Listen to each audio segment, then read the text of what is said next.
If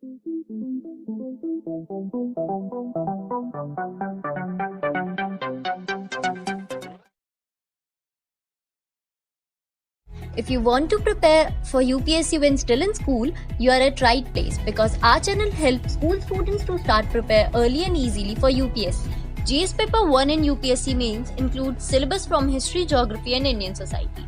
This paper is for 250 marks which is to be completed in 3 hours.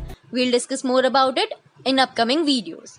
Friends, preparing from early stage will never hurt you. In fact, it will help you succeed just like most toppers who were determined to serve the nation and started their preparation to crack exam at earliest. One of them is Mr. Kanishk Kataria, who secured first rank in UPSC Air in his very first attempt. Our channel provides information specifically for school students. Let's prepare early. Please like, share and subscribe for watching newly brewed content from UPSC Prep. No need to wait, let's get started. Today, we will discuss 4 topics of UPSC syllabus from today's news articles. Our first topic is intercropping. Recently, Kerala government is planning to modify specific laws that govern the plantation sector to allow the management to intercrop food crops with cash crops such as tea, coffee and rubber to break its dependency on food imports from neighboring states. Now, what do we mean by the term intercropping? Intercropping refers to the cultivation of 2 or more crops simultaneously on the same field to produce a greater yield on a given piece of land. There are different approaches to intercropping like mixed intercropping, row intercropping, relay and strip intercropping. However, it is a time-consuming process. It helps reduce soil erosion, protects soil from rainwash and improves soil fertility. You must have read about it in chapter 2 of your class 8 geography textbooks. Now, let's take up related prelims practice question. Which of the following is the chief characteristic of intercropping? A. Cultivation of both cash crop and food crop. B. Cultivation of 2 or more crops in the same field. C. Rearing of animals and cultivation of crops together. D. None of the above.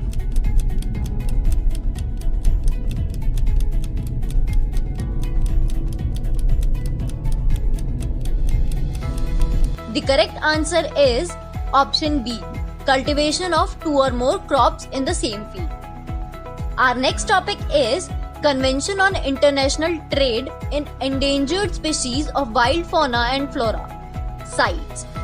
Primatologists recently have observed that geese golden langur, who are listed under Appendix 1 of Convention on International Trade in Endangered Species of Wild Fauna and Flora, induce stillbirth of babies killed inside the womb of females besides practicing infanticides. Now, what is Convention on International Trade in Endangered Species of Wild Fauna and Flora or CITES? CITES is an international agreement between governments that came into force in 1975 with an objective of the preservation of the plants and animals by ensuring that the international trade in their specimen does not threaten their survival. You must have read about it in chapter 2 of your class 8th geography textbooks. Now, let's solve related previous year prelims question from year 2015. With reference to the IUCN and CITES, which of the following statements is or are correct? 1. IUCN is an organ of the United Nations and CITES is an international agreement between governments. 2. IUCN runs thousands of field projects around the world to better manage national environment. 3. CITES is legally binding on the states that have joined it, but this convention does not take the place of national laws. Select the correct answer using the code given below. A. 1 only. B. 2 and 3 only. C. 1 and 3 only. D. 1, 2 and 3.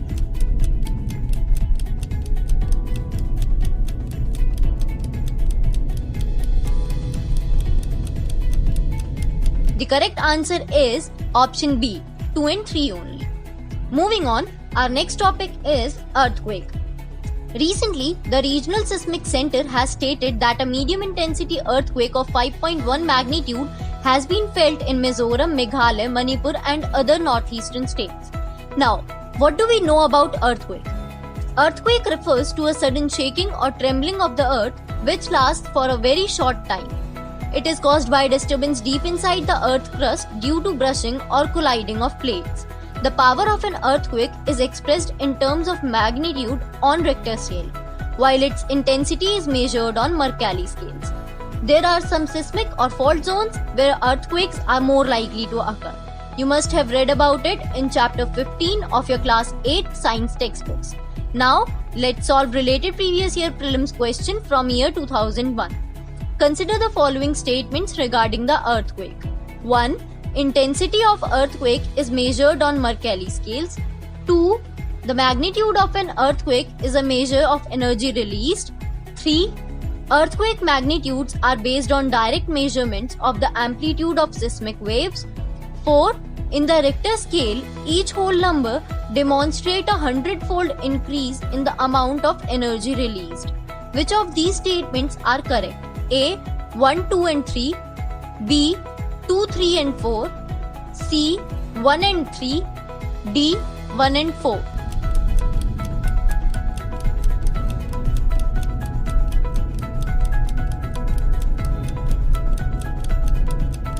The correct answer is option A, 1, 2 and 3.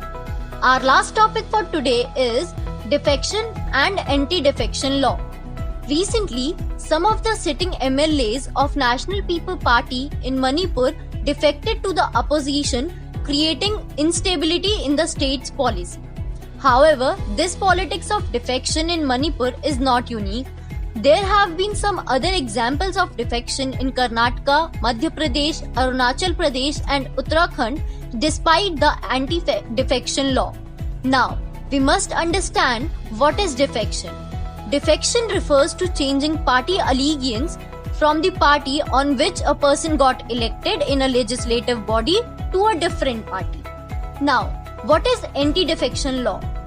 Anti-defection law was passed with 52nd Amendment Act, which added 10th schedule to the Constitution in 1985 that set out the procedure by which legislators might be disqualified. Its aim is to reduce corruption, bring stability and compel legislators to concentrate more on governance. You must have read about it in chapter 6 of your class 10th political science textbooks. Now, let's solve related previous year prelims question from year 2014. Which one of the following schedules of the Constitution of India contains provisions regarding anti-defection? A. 2nd schedule. B. 5th schedule. C. 8th schedule. D. 10th schedule.